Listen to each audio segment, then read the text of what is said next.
not bad at you. You loses the impact after a while. What? I mean, it's not that cold.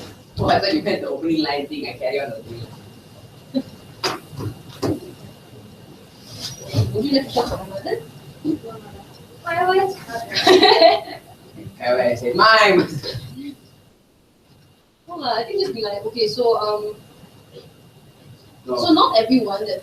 So near secretly will be, I know a Chinese family. I started off.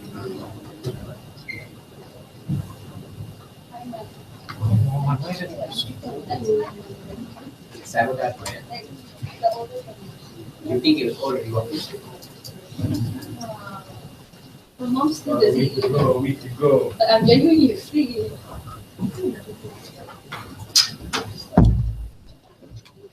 Hey, Michelle. What's up? You know all the process? One motion? So second one. Great, great. We fill that in. No. Does anyone have a anyone have an extra pen? I have one. Have you extra pen? I found this pen. Oh, that's mine. No, it's not. Fucking thief. I didn't find You it. took a plane today. You took a plate today. Are you serious? Sorry. Yeah, that's what I did the third one. I didn't put up much fight. On that one. I work at I work at Bank of America. I'm good. I'll buy it. Take it. Bro, yours. Take it. I'm gonna fight with this. So in my equals. Oh. Extra pen? Okay, I don't even need to take notes, right? I'll let you guys don't say much. Oh, it's so cold. Fuck. Where's the sweater lah? I know, and it's still freezing. Then in a way. I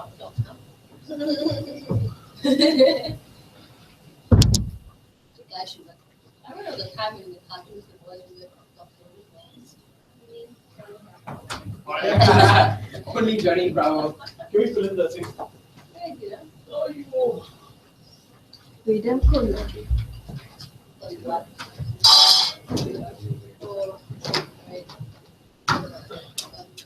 Hey, hi. Hi. Oh no, I'm just yeah.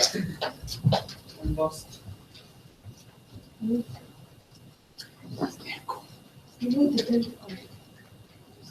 you want to use it?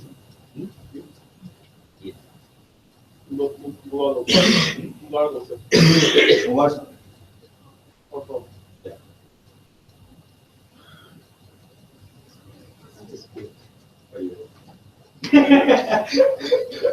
I get sick of you, eh? On the end of it. Oh, what else do we have to put together?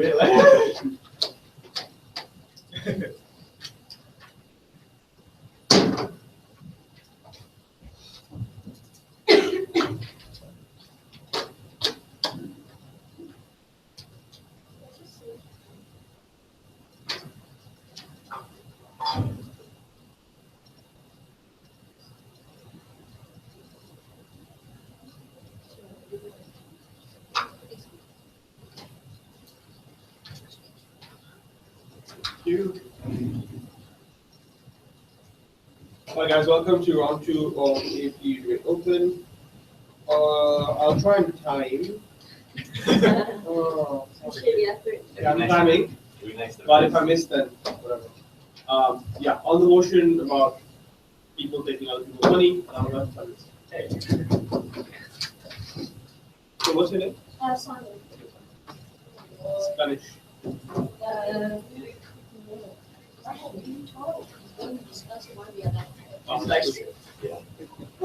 Okay, cool.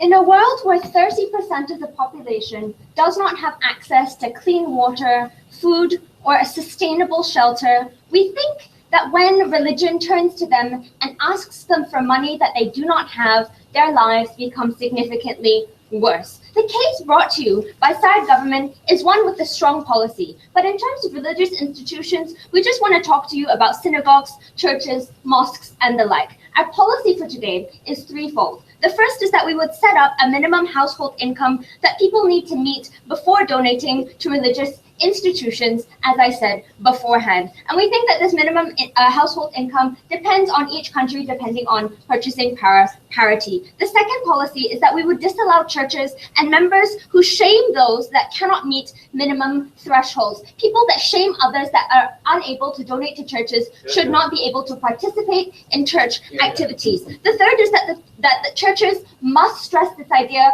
of proportionality. So if you have, if you belong to a higher income bracket, then you would be allowed to donate more compared to those that are in the lowest bracket and therefore not obliged or not allowed to donate. We think that a key example here is in the instance of the Hajj. It is a very expensive place to travel to, and we think that it is correct that there are reinterpretations of the Quran that forgive Muslims for not being able to attend and go to the Hajj due to financial reasons. We think that this is our model for today. So I have three contentions for you today. The first is why donations are not truly meaningful decisions and will not make you happy in the short or long term. There's a few reasons why people donate. Number one, it's because they have promises of a better life ahead. The church gives you this idea that if you donate today, it's okay because your monetary hurt will go away. God will solve your problems. They believe that they can also buy their way into heaven. So this twisted ideal that monetary sacrifices so show faith and loyalty guarantees miracles. But what happens when these miracles don't manifest? They feel like they have a relapse, that they need to donate more money, and therefore they feel inadequate. So the conclusion to this is that these miracles do not often materialize. And even if they do, it's obviously not because of said donations. So what becomes of the lives of these people, of these low income brackets? Number one, they face this cycle of disappointment that must be met with further donations, therefore making their lives even worse. Next, have a seat. They continue to believe that donations will solve their woes. What little money they have goes towards the church rather than investing in short and long-term future. They tend to neglect their nutrition, the safety and happiness of their own children, for their sons and daughters, educating, saving for the future, because the immediate the immediate trade-off is to donate to the church. Mr. Could you engage with the vast majority of a reasonable context where people give $2 or $5 every time they go to mass because they genuinely want to grow the institution of the church to have saved them spiritually, and they want their other people to be saved as well? We think that people can be spiritually saved without giving donations, especially people of a lower income bracket. That $2 can go towards buying fruits and vegetables that can give you nutrition for the short and long term. We think that any money possible that goes towards their own well-being is preferable to this ethereal happiness that they get from the church and spirituality, because spirituality is achieved by simply attending mass for free. And this is what the church should provide free services to access spirituality. This was the path set before that Gandhi prophesied, that he wanted people to live simple lives, and that was how they could access spirituality. We think that spirituality shouldn't have a sticker price. My second contention is why donations from a disadvantaged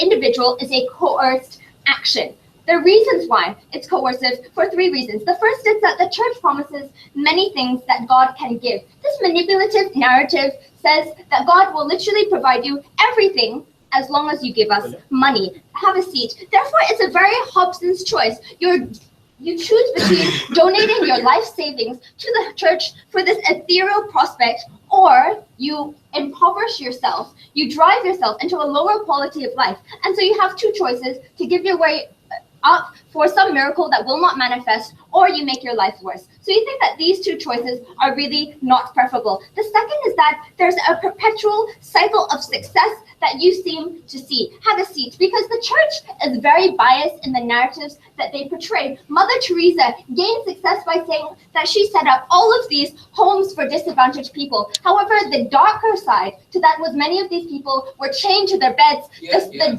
destitute conditions of her homes were not publicized. Only the successes of them were. Therefore, when people donated to her cause, they only saw the light at the end of the road rather than the dark realities.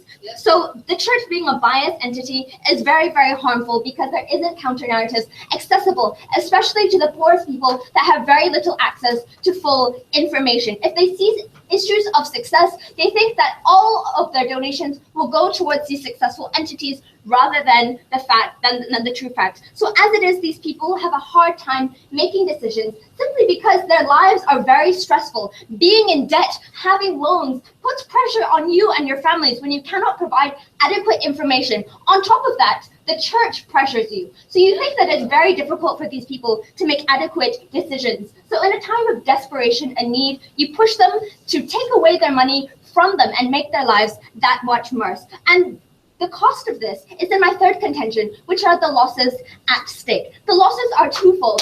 Firstly, it is the perpetuation of the poverty cycle or the poverty trap. Because these people are in a low income sphere, they have little money to invest in their futures. When you take away that investment and take it into the church, they can no longer give their sons and daughters the education that they need to leave this poverty cycle. That even for their own welfare in the future, you take away from their retirement funds. So the problem is that their children suffer. This third party that had nothing to do with this in the first place. These people accumulate debt and loans to donate to the church, and they generally face a relapse of having to donate every week or so. Therefore, there's multi-generational suffering because these children, even the best scenario of parents, that their parents are happy from the donations, these children are not. Unfortunately, we've grown up in a capitalist, consumer-driven world where children's happiness is derived from being able to purchase toys, going to the movies every weekend, seeing their friends, buying new clothes. So when they see that they cannot afford these things because their parents are giving it to God, they A, feel a resentment towards God,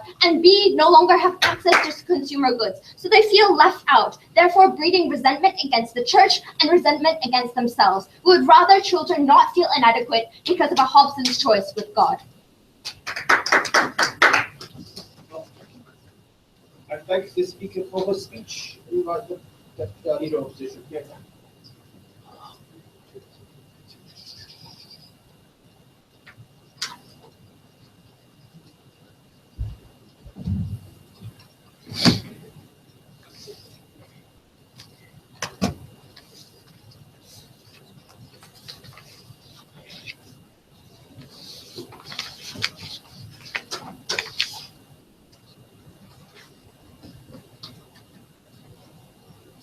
Mr. Speaker, religion means a lot to a vast majority of people, and the growth of the Word of God gives purpose to certain individuals to keep on going in their lives. And they seek this spiritual enlightenment, and they seek to engage it in many different forms. So some individuals who feel that they can contribute to the growth of the church, which is the backbone of certain communities, and that they give soul, and they give themselves soul, and in order to save their lives, right? We think that if they can feel a part of that expansion, we think that this is something that's principally justified for them to do if they help the growth of this institution, right? So what does side opposition aim to prove? We have three objectives. Firstly, we think it's justified for the poor to seek spiritual fulfillment through these means. Secondly, we think that donations are an essential component for some people's spiritual engagement with their churches. And lastly, we'll tell you why accepting donations from everyone, regardless of their socio-economic background, ensures the church remains representative towards everyone in society. But before I move on, one big rebuttal, as most of my positive material will be largely engaging. The rebuttal is this, right? We think that government makes a big presumption as to why people donate these monies and how they donate the money, as well as the motivations of the church in getting this money, right? So the technical rebuttal is this, that they have not proved the extreme likelihood that this will be the only reason why people donate this money, and they have not shown that that these are the individuals that will be forced to make these extreme choices, or that the churches will be likely to act in the perverse ways that they wanted to talk about. So the only reality they wanted to deal with is realities which regard to things like prosperity gospels and extremely exploitative nature of churches, right? And we don't think that's the only reality that you have to defend. You have to defend the trade-off of certain individuals not being able to access spiritual fulfillment based on their own accord, based on how much they feel reasonable enough to give, which we think is a large part of status quo, right? Moving on to positive material. Firstly, why won't churches be exploitative? We have to acknowledge one thing, right? That churches don't make donations as a prerequisite to access religion to begin with, right? So we think that churches want to remain charitable, and the vast majority of churches that exist can be sensible in nature for two reasons. Firstly, we think there are competitions between churches in of itself, right? That is to say that self-sacrifice and donate. When you're talking about self-sacrifice and donation, it isn't easy to convince people to do to give up these things, especially when you're talking about the poor, the poor. So if one church or a group of individuals say you don't have to necessarily give your life savings to get spiritual fulfillment, then it's easy for these individuals to be redirected to that church as well, right? So that exists a competition between churches to remain sensible. But we also think there's regulation with regards to churches denying outright things like prosperity gospel and demanding for things like a poor man's church, right? For example, Pope Francis has immediately criticized things like prosperity gospel, like people have gone against ostentatious church leaders and bishops who exploit individuals' money. So we think that these are the self-regulations within the institutions itself that make sure that these institutions remain sensible. Secondly, we think that churches and religious institutions have intense visibility and scrutiny, right? So for example, you always have media coverage towards activities with regards to exploitative natures, especially in recent times when like the biggest religious institution in the world, like the Catholic Church, has always been in the media spotlight for things like exploitation of people, for things like corruption, and becomes a major piece of discussion regardless of their religious nature. So we think that they're not insulated from the ability for people to scrutinize their actions in status quo, and we think that they'll tailor and recalibrate their activities to suit as much, right? But why are donations likely to be sensible? We think donations are likely to be, because government's presumption is that the really poor people want to do this just because they feel as if, this is the only way out for them. They're forced to do this and they will immediately neglect everything else. We don't think this is true. We think that especially in this world nowadays, there's an internal check and balance between to fight for things like self-preservation and immediate other direct interests towards your lives, like things like education for your family, things like putting food on the table for your family. We think that those are things that ensure that I don't give up all my life savings in order to ensure salvation, in order to ensure my salvation. And we think that's an important check and balance in this debate, right? But even if, Ms. Speaker, we think that there is no clear determinant of what makes or breaks the quality of life an individual. So yeah, we can say that some individuals value spiritual fulfillment over material goods, and we don't think that government can place a value judgment on whether or not those values are right? So we think that these are the individuals who feel like if they give part of themselves to the church in order to feel spiritual fulfillment, we think that's justified, because there could be multiple or a myriad of justifications why they do so. They want to get over things like addiction. They want to get over things like depression, and they want to feel part of that community. We think that those are valid ideals to hold on to, and we think that this is a valid way for them to express their values in society, right? Let's talk about donations, because we think that sometimes going to church and all other instances of you participating is not enough. So some individuals believe, when churches reinterpret their ideals because they need to adapt to individuals not being able to donate, why can't people still feel like they are part of the community by doing charity work? Okay, getting to that. So sometimes going to church, sometimes like doing like volunteer work is not enough, right? Because you're talking about the poor people, right? People who have to give a lot of their time to like things like labor and serving their family, right? So essentially, these are individuals who feel that if I give a part of myself through donations, then I can feel empowered through these decisions, as well, right? But at the very least, we give them a way to feel as if they can be empowered by doing either one or the other or both at the same time, because you cannot prove that doing one is more valuable than doing the other. Some individuals think that if I donate money to the church and in return the church either expands or gives donations to other people, spreading the word, that's spiritual fulfillment for us as well. The flip to this is, Mr. Speaker, on their world, they cannot see and they cannot access this spiritual fulfillment because they perceive themselves to be less worthy in the eyes of the church based on their standing in society, right? So we have to concede that many people won't be able to escape poverty, right? And they find fulfillment in spiritual engagement. This policy is a lifelong condemnation of their social economic standing in the eyes of God. They can no longer feel as if they're connected to God because they were born and because they were the victims of a horrible birth lottery. I've never been prouder to oppose. I thank the speaker for his speech. Deputy Prime Minister. Yeah.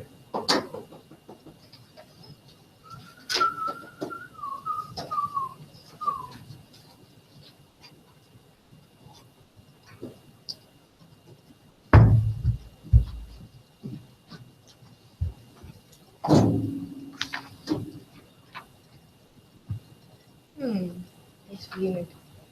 Oh.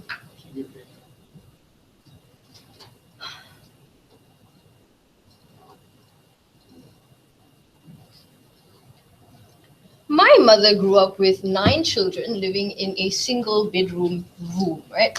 And think about it. They didn't have much money, and her father often used that money, the little that they had, gambled it away, right? They would like to think that poor people have rationality and that they know how to use their money, they know how to invest in their children. The problem is, even your regular non-religious people that aren't being coerced by the ideal of spiritual fulfillment of heaven don't have any idea how to take care of their children. And why is that? Because they ignored my first speaker's arguments, right? As to how like that promise of a greater good always outweighs whatever rationality that you have right now. Because you could come from a place of want, you come up from a place of having nothing. Therefore, you feel as if you need to show God, I have faith in you, God. I will give you everything that I have to show you I'm willing to live hand to mouth because that's how much I believe in you. Come, God, now because I have faith in you, show me how much I'm worth, right? This is the kind of narrative that happens here. It's not the $2, $5 a week that they're talking about, right? Because let's be honest about this. If it's true that they're looking for spiritual fulfillment and they derive those things from giving money, they will never be satisfied with giving $2, $5 a week because they will see rich people being happier, having PS4 for their children, going on holidays, and they will think to themselves, they are happier because they've been able to give more money, right? Those kinds of things are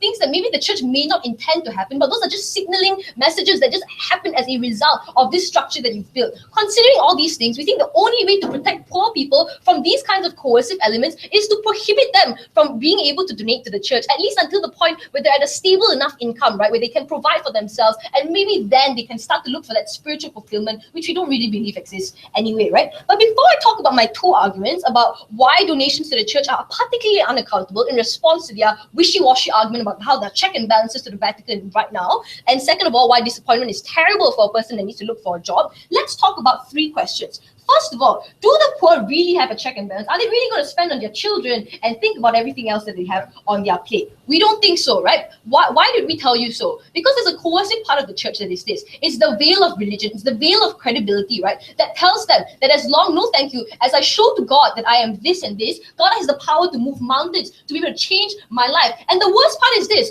Oftentimes churches, you don't have to be coercive church, right? You just have to be a celebratory church. When they see one poor individual succeed in their life, be able to educate their child, they make that person the poster child for donating even though you're poor, because this person is the success story. The unfortunate truth though, no thank you, is that not only did donation have nothing to do with their success, many other poor people who donated much of their wealth will never be successful like him. But because they keep on looking at these images of success, they will forever be trapped in this world where they will never question whether or not their donations really has something to do with that success, right? So there's no check and balance here because they've been fooled by these ideas of, a success story.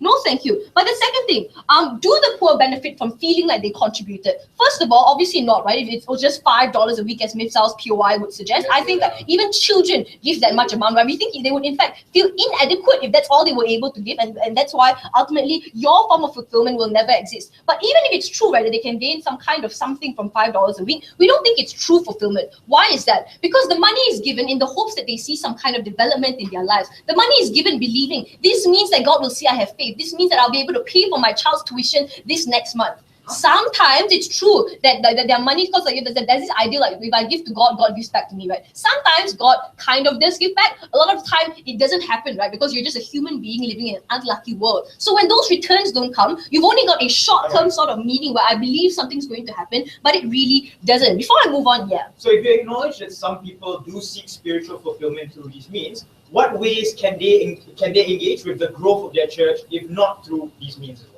Okay, so we think they can engage in the growth of the church by doing things such as preaching in Sunday school and whatnot, right? But even if they are never able to access this spiritual fulfillment, we think it's a lot more important that they invest in the education of their children. They invest in raising their income so that they can leave the cycle of poverty, so that the generations that come after them can look for that spiritual fulfillment. Because guess what? Spiritual fulfillment is nothing compared to feeling hungry, compared to looking at everyone else around you and feeling inadequate, because the world is one of consumerism where you are nothing if you do not have that kind of money. No, thank you. Let's talk about my first argument, right? In terms of why donations to the church are particularly unaccountable. They would like to suggest that churches are sensible and they will never tell you to donate too much because they want to attract the poor. But the thing is this, right? Even if the church does not intend to guilt you into donations, the problem is that when you see the people around you getting happier and getting wealthier because they're already wealthy, right? And you know, and even if it's not true, right? You sometimes associate it with that they were able to donate more, they were able to show God how much more they trusted Him, right? What's the problem with this, right? When they are coerced into this decision of giving the church money, this money doesn't get to be exposed like with the Vatican, right? Because we think their response of the Vatican being exposed and being accountable was only the tip of the iceberg, right? We think there are many churches out there that have been embezzling money that are never found out. We've only found out a few cases only in the past few years, right? Most of these, and the reason for this is twofold. First of all, these churches are often called charity organizations, right? Which means that they do not have to publish any of their accounts, which means that you get things such as City Harvest Church, where the money goes to jets, where the money goes to a pop career in the United States, right? Those kinds of things, however, the only way to deal with them, no thank you, is for individuals from that church to seek out such information, right? And to publish it to the world. Why is that unlikely to happen? Because churches have this veil of credibility, right? Because they're religion, because they're good, because these are pastors that represent the voice of God. What does all of this mean? It means that people are less likely to come from a place of suspicion towards this church. And unless they stumble upon such information that will reveal their church to be unaccountable and not really doing the welfare that they profess to be, right? We never find out these things, and people will continuously drive a church that does not give to social welfare, but rather to the pockets of their own pastors. Even if, however, these donations are accountable and they go to some form of welfare, we think that it's exclusionary and it shames individuals, right, for being of a particular profession. For example, if you are a prostitute or if you are homosexual, and these are not the kinds of things that we believe people should be donating to. We think if you really need to donate, we would much rather you give to like a place that would give, actual welfare, where they are donated towards cancer research or something where it does not go to someone's pockets and is somewhat accountable at least. But the last thing though, why is likely disappointment terrible for people that are poor, right? The most important thing we believe in being able to escape poverty is really believe in yourself, believe that you are adequate, believe that you are worth it. The problem on their side is when they give this money, right, in the hopes that life turns around, but life doesn't turn around, the messaging is much worse in their side, because now it is, God has failed me, God has forgotten about me, I'm not worth it. And these kinds of things crush people beyond the ability to believe in themselves, to move on in this world, and to believe that they can actually make it, right? Because now God has left me, what do I have left in this world? Ultimately, we don't think people should be subjected to this kind of disappointment, because they need to have the motivation to go out there, seek jobs in this unlucky and unfair world. Thank you. I thank the speaker for her speech. Deputy Leader Fox. Yeah.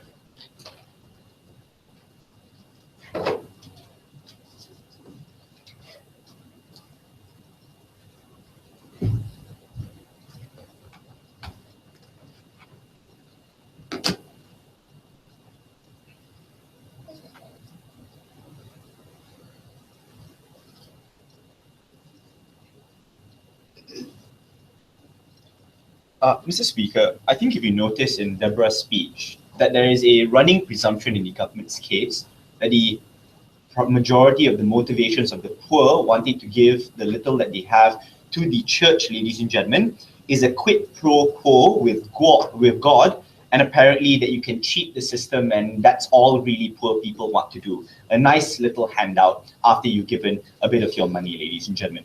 Never ever once in the government bench's case ever acknowledging the vast majority of individuals that need genuinely in good faith give some of their money to the church because they want to actively participate in a structure that has uplifted their community, helped their lives in some way, for example, getting over addiction, or they might feel like growing and spreading their belief is in fact a good thing that they might want to do and is part and parcel of the gospel that they've been preached. Those are the vast majority of individuals that apparently just don't exist in the government world and apparently are worth disregarding apparently in that side of the house, ladies and gentlemen.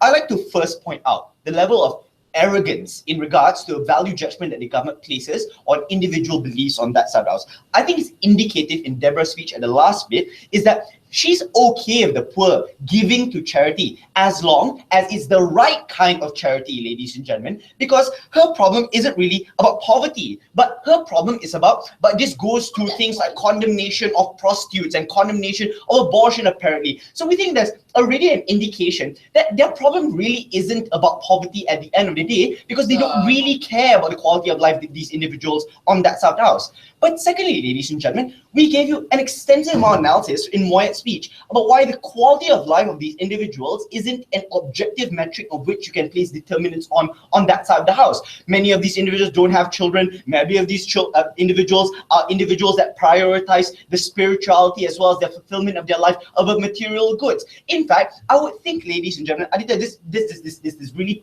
good piece of logic is that people are unhappy because of consumerist culture and they are unhappy because of the comparison between the rich and the poor. So our priority is to make sure that people get more stuff and delve themselves more inside consumerist culture as opposed to people who want to give up their money and not engage in consumerist culture in that particular circumstance. I really don't understand how that particular piece of logic works on that side of the house. Or we told you in many circumstances, people sometimes believe that engaging in the church and growing the church is a prerequisite to giving them enough spiritual strength to chase after all the jobs and things that they wanted on that side of the house as well, because sometimes people are depressed, sometimes people feel that they're not good enough, sometimes people are already disappointed and disenfranchised by life, and them feeling that they're doing something good and useful, ladies and gentlemen, might make them feel more motivated on that side of the house. There are an infinite number of possibilities in which individuals actually feel that way, and it's perfectly discounted on that side of the house. And we think that's exceptionally important for us to acknowledge the spectrum of individuals that exist in society. That means the motivations behind why people believe are a lot more nuanced as well as a lot more varied in comparison to the linear and myopic view that the government brings to you in this particular debate. Now, secondly, ladies and gentlemen, let's look at the motivations of the poor and the priorities of the poor when they make decisions of whether or not to donate or not. I think that the government is extremely insensible and unreasonable because they seem to think that the gospel, like the prosperity gospel, is a representation of all believers and in society. Because, ladies and gentlemen, while we may believe that some people give a little bit more money than they would otherwise because of religion, we think this is counteracted by the fact of, number one, the consumerist culture and prioritization of material goods that they are talking about, as well as sensible deliberations that people make. Like, for example, they want to put food on the table for themselves as well. And these two interests counteract each other all the time, ladies and gentlemen, because those things are important to them as well. That's why people make sensible decisions in the vast majority of cases. But secondly, ladies and gentlemen, we think this is exceptionally important, that in many circumstances, people are very unlikely to escape poverty like they say. But I think that it's a little bit of a problem-solution mismatch because these individuals don't escape poverty most of the time because of structural problems that exist in society. But Moya told you a very important thing, that oftentimes what makes life worth living for a vast majority of these individuals that will never escape poverty is the fact that they have at least spiritual fulfillment on the our side of the house. We think that in some circumstances, while you and I don't think that that's important, Mr. Speaker, the vast majority of individuals think that is important at the end of the day, and that we think that's exceptionally important. Now, that concludes the motivation of individuals. Now, what do we tell you in regards to why this might be the exclusive and only way in which individuals may be able to participate? Because the government was very flippant about this, ladies and gentlemen, because they just told you, do something else. Go to Sunday school and teach, participate in your local food bank or something like that. But we already told you that vast majority of circumstances, people aren't able to do these things, ladies and gentlemen. And the very simple reason is because these things either take a vast majority of people's time, you have to participate, abandon things that you might have to do on the weekends or the weekdays, ladies and gentlemen, and then still feel inadequate on that side of the house. We think that a lot of the time, people might want to be able to do other things or have the option of being able to do this particular thing in order to feel fulfilled at the end of the day. Before I go on, yes, ma'am. Even if some people are sensible, many others still ruin their children's lives through excessive donation. Why should we not prioritize an objective harm of being poor versus your subjective benefit of being spiritually fulfilled? Because in order for so debates are comparative, right? So if you can prove and minimize that particular harm, and totally a vast majority of people are diminished as well as harmed at the end of the day because they don't get to access those particular things. And the objective harms are things, for example, they feel unmotivated and they are lack of access to all the things that make their life meaningful. Those things are pretty harmful in comparison in the vast majority of cases. So you literally can't win this debate based on a small minutiae of people that you haven't proved the likelihood of happening at the end of this debate anyway, right? And lastly, ladies and gentlemen, is how does belief operate? Because the presumption of government in this particular debate is that you can just choose to believe something else, or as Kishan's POR indicates, that we can just interpret it in another way, that people will be absolutely fine, ladies and gentlemen. Because belief is very seldom top-down in many circumstances. That either, number one, people's personal interpretation of how to fulfill their spiritual duties are pretty much set in stone for a very long time. But secondly, that this is a sudden change in people's interpretation, or people have to make sudden interpretation changes. I mean, for the vast majority of their life, they believe that giving service as well as giving their cash towards religious institutions is a way that they engage their religious community, and suddenly they have to change. I think a very, very, very high likelihood that a vast majority of individuals feel slighted by this change, and the harm of individuals feeling like their church has placed a value judgment on their belief and feeling excluded from the institution that have made or break their lives, ladies and gentlemen, becomes harm at the end of this debate. Ladies and gentlemen, the poor deserve to engage as much as the rich, and that doesn't happen under the South government. Thank you. Thanks, the Deputy of Leader. Come here.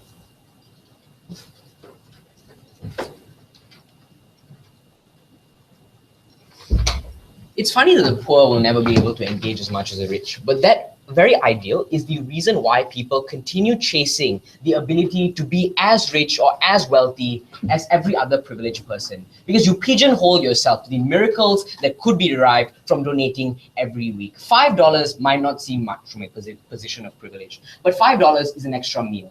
$5 could make the accumulative wealth of sending your child to university. There is a reason why this debate is set for people that couldn't meet their minimum threshold, because these people need the most amount of wealth and money that they can get. Absent the spiritual fulfillment or any ability to derive it, we think we can create more sensible individuals, if not individuals who spend their money wisely in a better manner. So 3 questions in this speech. What is the extent of donation? Because we thought it was extremely ironic for them to accuse us of not defending individuals that donate on a minor scale, but at the same time, even until a POI refuse to acknowledge that there are some people in this world that are just irrational with their money. There are some people that refuse to engage with the structures that allow people to be successful, but look at success stories and aim that to be their future and aim for miracles to happen towards them.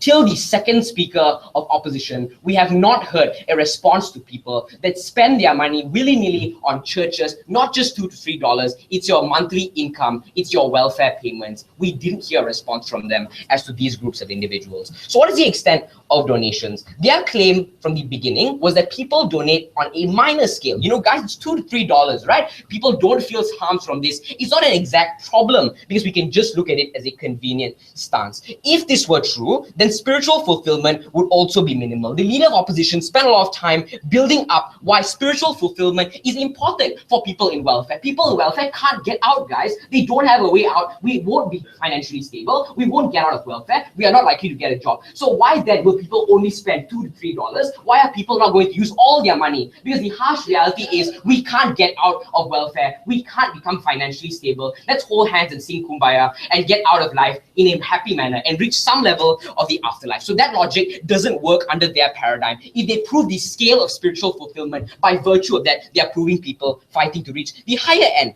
of the scale. But secondly, even if people meet minimum requirement. Your comparative is recognizing that I am the lowest common denominator in building up my church. I can't give as much as possible. If people find spiritual fulfillment in helping their church grow, in recognizing many people get food, and that's good for my own karma, or that's good for my own ability to attain heaven, why would people under your paradigm spend more to achieve that level of participation in the church? But their second level of analysis was this is extremely important for participating within the growth of the church. So what's the first level of analysis? It's not the obligation of the people. Your side imposes this obligation on individuals by creating a facade that allows individuals to feel happy the moment they participate in the growth of the church, which we don't think should be a choice in itself, but it's coercive under your paradigm. But secondly, we told you specifically churches are likely to restructure on principles. The same way we had a reinterpretation with regards to the Hajj, it is likely to happen after this policy is passed, because churches don't want to lose poor followers. They don't want to lose underprivileged individuals. They will end up amping up proportional principles. They will end up amping up proportional ideologies. They will tell their poorer followers it's okay to just pray. It's okay to just spend your entire faith in God, even if you can't donate a single cent towards the church. These are individuals who will still, under our paradigm, believe that they are part of the spread of religion. They will try to proselytize to their friends. They will try to go to Sunday school. They will do anything that is accessible to every single person and is outside of material wealth. Churches are likely to expand on these things and allow your people to be a part of your creation of the church. But the response to Mifsal was quite simplistic. A sudden change in religious principle is likely to drive people out. I'm sorry, your exclusive policies are likely to push people out of religion. The point at which people feel the disappointment of not being showered down by a miracle, this is the side that drives people out of religion. This is the side that imposes on beliefs. Hate spreads under that side when people meet the reality that they aren't being protected by the money that they donated it for. Even if some people are unhappy with the harsh change and the harsh stances under our paradigm, we think churches don't have a choice, guys, because if they don't restructure their policies and they still continue to if they still continue to focus on premiums of religion, they will end up losing followers. They will end up losing the ability to preach to individuals because people just think religion isn't accessible. Even if a sudden change is likely to happen and has impacts towards individuals, churches will have to do it because they don't have an ability to opt out, because if they do, they will lose followers. But what's the second level of analysis? We told you your participation is blinding. Money is used to victimize other individuals. Money is used to create charities that are especially for individuals that opt within that system, but people who don't fit into that idealistic image are likely to be victimized. What is their response? Oh, guys, it's a contradiction because we would rather you donate for cancer if you couldn't donate for religion. It was an even if, guys. It was a comparative of both charities. In a cancer research facility, it is better because they don't swindle out money from the hopes and the hearts of individuals around them. We wouldn't rather these people donate to cancer, but we were just saying that it's harmful to the point at which it doesn't achieve the dreams of charities and it doesn't achieve the dreams of donating. Sure. Can you finally present us an objective metric to determining why is it that individual spiritual fulfillment is objectively less important, especially in some circumstances where it becomes a prerequisite for them actually accessing other things in life? So cool. Let's look at the second issue. Why financial stability is more important, even in some circumstances, than spiritual fulfillment. We think people are not likely to escape poverty under certain circumstances. It's understandable. And structural problems do exist. But your structural problems are enforced by the very irrational decisions that people take upon themselves. People gamble, people drink, and all these things make those structural problems worse. The poverty trap is enforced by individuals spending money not on creating a stable structure or an ability for themselves to escape out of that system, but spending money on chances, on ability to get a return of investment that might not exist under your circumstance. So structural problems exist. You guys make it worse under your paradigm. We at least allow people to make an attempt to leave that system. But even in its worst circumstances, we don't want spiritual fulfillment. And I'm going to tell you why. Even if people are happy with their lives and are happy thinking that they might achieve some level of religious salvation at that point, the lives that they live till that point is not worth it. The children that cannot consent under your paradigm don't have an opt-in to that mechanism. Your spiritual fulfillment is imposed upon these individuals. And this is where the consumerist ideal is important. It might not be something that we should push people towards, but it's something that encompasses everyone around us. So your children will go to school looking at every other privileged person with a luxurious car or a luxurious commodity around them. And this is a realistic world that people can't opt out of. And people will feel sad. People won't have an ability to opt out of. For every other individual that didn't want religious salvation, you would push them out. But for every person who wanted it, you would blind them with the thought that they're helping their church grow when in fact that they're swindling money and harming people within the process. I thank the speaker for his speech. Invite the opposition to speak up. Yeah.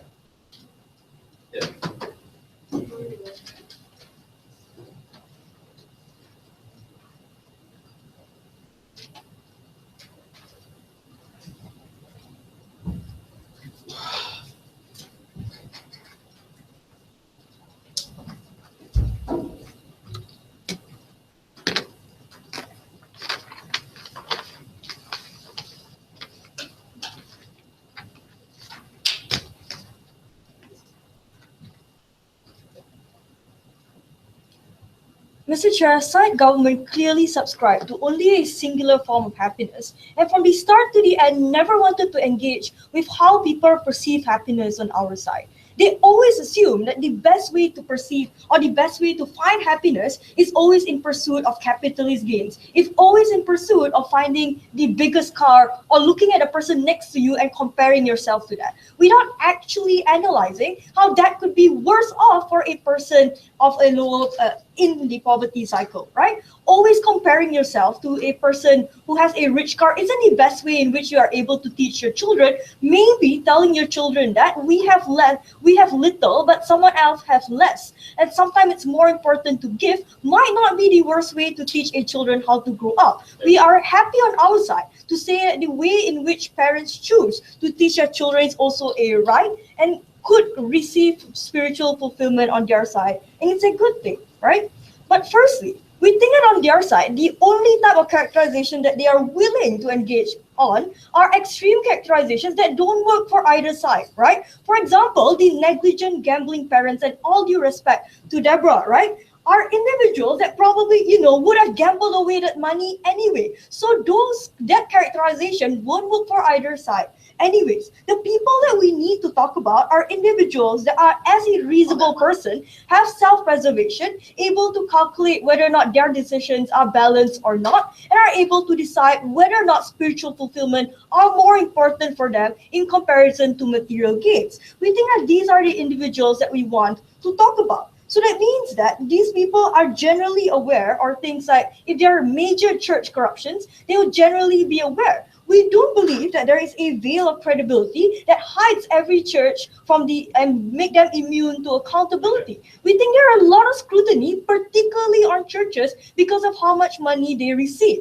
We think that all churches go through a large amount of scrutiny, right? There are a large amount of criticism on the church, both external and internally, because a large amount of people have an interest in knowing whether or not the church is corrupt or whether or not the church is not. We think that alone allows a lot more people to check upon the corruption that happens on the church. Secondly, people hold the church to a higher degree. That means that people will expect a lot more accountability from the church. That means that they expect the church to present reports. They expect the church to be accountable. So the moment a corruption scandal happens, there's a lot more scrutiny upon the church because they believe that these people must be people that should be held to a higher degree of accountability. So we don't think this makes the church in any way immune to checks on accountability.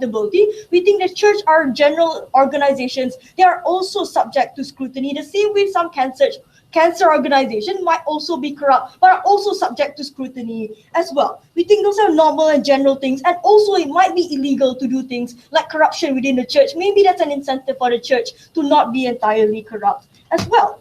Let's move on to the second fault of side government, right? Because they told us this. They say that if spiritual fulfillment won't be achieved, because the moment you feel disappointed by all of these miracles, you move away from the church. That's what the third speaker said. But by that logic, that really did prove that there is an internal check, right? That means at the moment in which, in our worst case scenario, that these people do believe that if you are able to get something back, the moment they don't get something back, they're disappointed, and then they do realize that it's not working for them. They have an internal check to move away from that system that's particularly harmful for them. So we think this internal check do exist. People are able to escape that and are not entirely blinded by this spiritual means, right? No, thank you. But we also must ask a few questions about their model of reinterpretation, right? Because if truly the church is so corrupt and people are always irrational, we don't understand how the reinterpretation on their side are able to make the poor feel better about themselves if they're inherently irrational on their side, right? We think the better metric is to compare them to how they would rationally react on our side. Because we think that we are in support of churches not imposing upon individuals the necessity to donate. But we are for churches never excluding them from donation. We think there's a big difference if the church immediately telling them or labeling them as people who are incapable of donating or systematically excluding them from a form of spiritual fulfillment. That means that the church homogenizes them to individuals that shouldn't give back to the church. It's much easier for them to feel less important in comparison to other people when they are systematically excluded from a way to contribute back to the church. So even if they've never donated, knowing that they never can donate is a huge harm towards how they perceive themselves spiritually, or how they think the church perceives them as well. We think it's a huge harm that they never wanted to engage with on their side. Before that, go ahead. So if spiritual fulfillment over capitalist gains is the logic for the happiness of people in poverty, why has side opposition refused to accept until this point people will spend more than they should to achieve the spiritual fulfillment? Look, number one, we already told you that it's very unlikely that a vast majority of people will always spend unnecessarily on the church or spend a huge amount of money, right? Because people are rational and have self-checks. But secondly, we told you that in the worst case scenario, people are able to balance what makes them happier and what doesn't make them happier, right? That means that if it makes you happy to give up a part of your money to ensure that the church grows in a good way, then that means that makes you happier anyways. If it makes you unhappy on their side to always chase for capitalist gains, and we don't think that makes you happier. No, thank you. So we think that this means that spiritual fulfillment is entirely subjective to how that person perceives that, and the poor individual must have a right to decide what makes them happier. Because if a person wants to give a huge amount of money from themselves, they must have felt happy about giving that money, and I think that's very important on our side. We think on our side, on their side, they've only been able to tell us things like very extreme characterizations, things like the most corrupt of church, the most negligent and abusive of parents, without actually engaging with how that affects their side as well. They've also never come to the middle to tell us what happens to the spiritual fulfillment of this individual and what happened when you rob them entirely of this ability to feel like they belong in the church by systematically excluding them from this form of spiritual fulfillment. We don't think they're ever able to analyze to us in any way that people will be happier on their side, or that prioritizing things like material gain will in any way make them happier or ever escape the cycle of poverty on their side. Because sometimes it's better for them to feel that they have a sense of community or that they actually participated in that community. Whether or not they actually give donations or not give donations, excluding them means that they never feel that they actually participate at the same level as everyone else has. We think it's very important to remember in this debate. We're proud to oppose. I thank the speaker for speech. Opposition with opposition reply. Opposition will begin.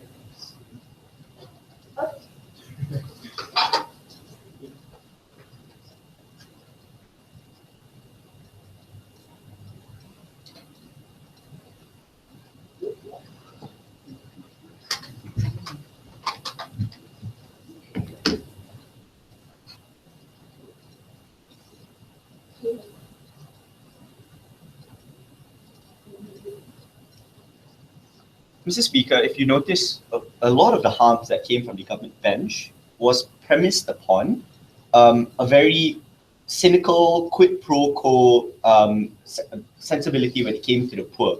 Like it was some kind of scam investment scheme that when people put in a little bit of money, they'll get and expect something for them to return later on. I understand that that's heaven in most circumstances, but what they're talking about is more immediate, like a job later on, or something a lot more tangible.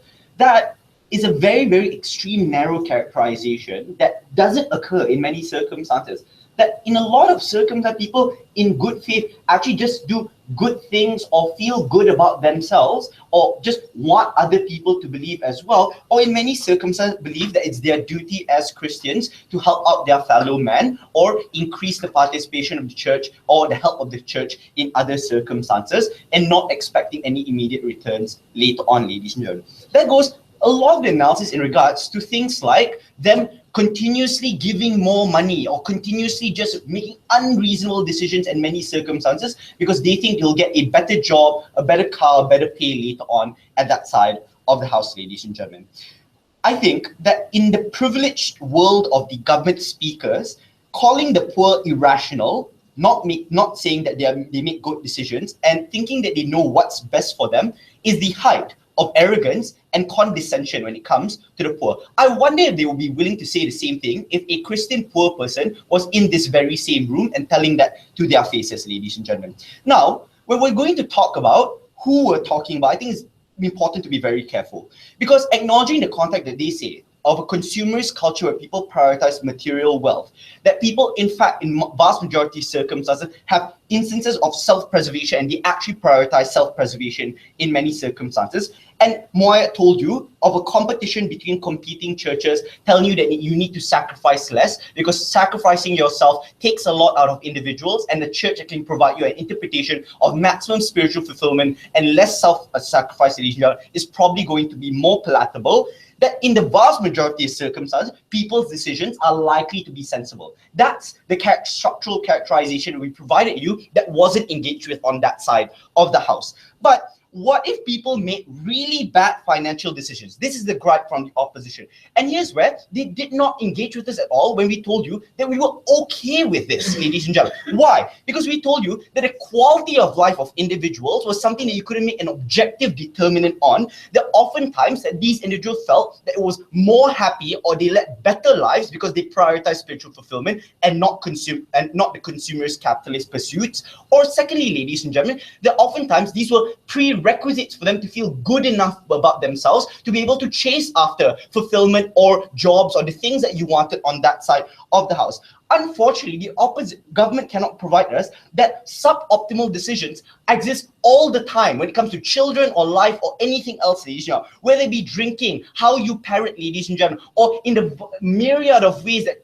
parents fuck up in ways that they teach their children or bring up other people in the world, unfortunately, ladies and gentlemen. But telling children that giving less or giving your little to the people who may have less in the world or being selfless may not be the worst thing or certainly not objectively bad as they would like to lead you to believe on that side of the house. So we've thoroughly engaged with that on that side of the house. We've also given you a myriad of reasons why this may be the only way to access, and Kishan found it convenient for them to just not engage with us on that particular regard. And these people fundamentally feel excluded because many people just don't escape poverty for the rest of their life. So for people who feel that spiritual fulfillment is the way that they live their life, the vast majority of people can't participate for the exact reason of the reasons that we gave you, that they can't participate in any other way possible. Accountability can be achieved. But the important thing in this debate is to have a sensible view of what the poor actually believe and how they make decisions, as opposed to brushing them off with broad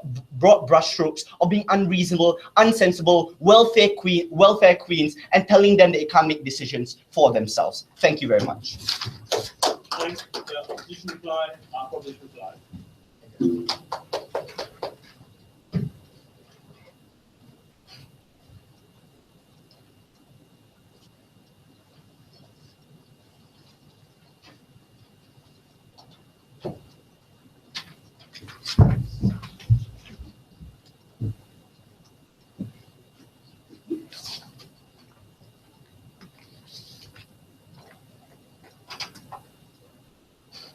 Upon being diagnosed with cancer last year, my mother began donating tons of money to the ministries of Joseph Prince in Singapore.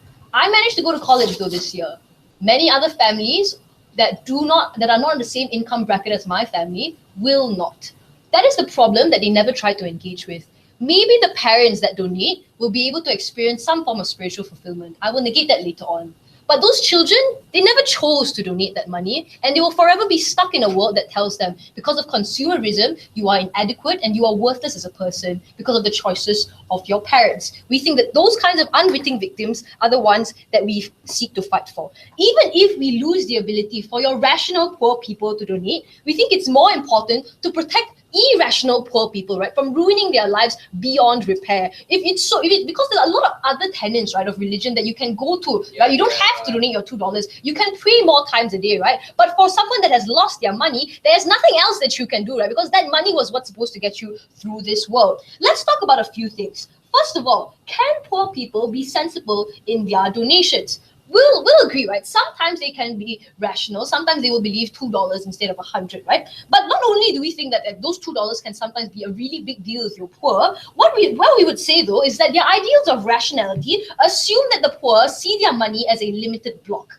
And while they try to say that it's not true, right, there's no such thing as a quid pro quo in church, the thing is some churches do preach these things and some people do subscribe to this. And what does it mean? It means that people don't see their money as only that $100 that they need to preserve for their children. They see it as something that they can grow if they put it into the church, if they show God that they have faith in Him to be able to provide for them. Considering this, then, we think it is in fact a rational choice on their part. At least they believe it is rational, right, when they donate to the church, because they're only doing this for the good of their children and for their future. Ultimately, though, this is what means that they'll start to donate excessively. But even if, right, even if in our worst case, right, they are ultimately rational, then what is the problem with us not be? Then what is the problem with them not being able to understand that perhaps the church, that the state believes that you are too poor to afford being able to donate, right? Because these are obviously not the people that believe their money will grow to the church, which means they recognize, right, probably that the state was just saying, you don't have enough money, you need to give this to your family. But let's talk. So ultimately, we don't think they can be sensible in their donations. We think that they are very much prone to doing this kind of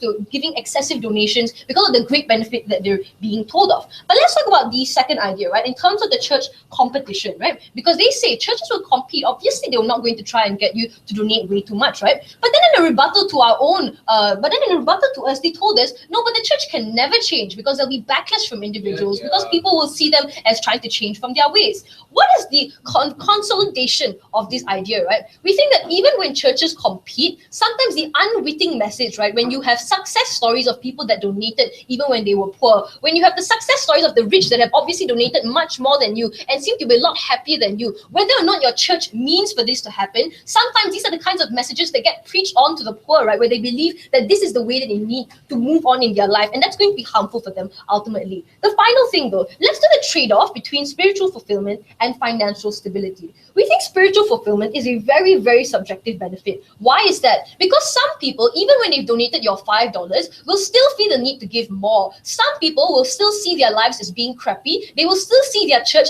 as not progressing, and they will not believe that they have truly done everything that they can, and they will not feel that kind of fulfillment, right? But let's compare that to financial stability. We think that having less of that means that you feel acutely inadequate in a consumerist culture, right? That your education cannot fix, because as much as you try to teach your children live in a world where the media tells you you are nothing without this latest gadget or without this kind of money, right? Generational poverty, right? Having to live in, only having welfare and never having be able to access education or access the jobs that you want to be able to fulfill your life. Those are very objective, definite harms that have no way out of them, right? Your spiritual fulfillment can be accessed in a variety of other ways. Our wealth cannot be. And this is why ultimately when you make victims of these individuals, you're making a victim of all of them. Thank you.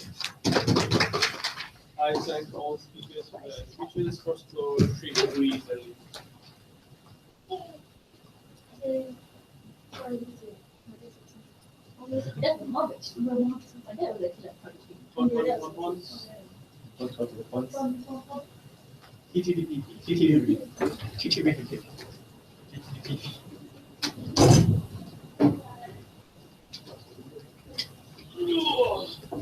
I'm in struggle town. Struggle town.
I'm sorry, did I get this question? No. Just let me know when you're done. Yeah.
Even when you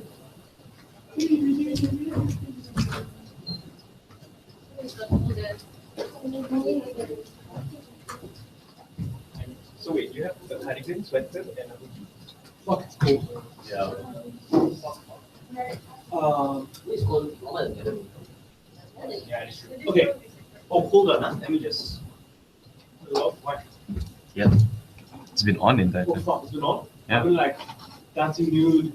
It can't be.